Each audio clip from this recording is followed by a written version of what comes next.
@1 QPSC आप कराओ। तो चलिए शुरू करते हैं अपने प्रीलिम्स की तैयारी। Again conservation wild life related question. Statement 1 है, tiger conservation in India has a significant positive externalities that extend beyond the protection of single.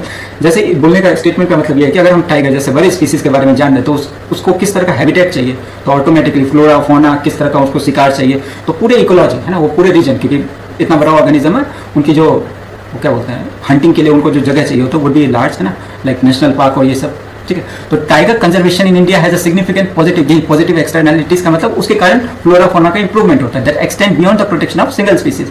Statement 2 है, tiger reserve in India function as a larger forest ecosystem, acts as a critical carbon sink and protect, हाँ वहाँ का सब environment अगर सही हो तो would act as a critical carbon sink and protect major water catchment, है ना, वेटलैंड्स होंगी, major water. Which one of the following is correct in respect to above statement? तो दोनों सही है, राइट। और अगेन है ना, आंख बंद करके ए टू एक्सप्लेन फर्स्ट, है ना। Statement 1 is correct, tiger conservation is an example of umbrella, है ना, उसके अंदर में बहुत सारे स्पीसीज को प्रोटेक्ट कर सकते हैं। Protecting the tiger necessitates the conservation of the large habitat which in turn protects wild array of other flora and fauna.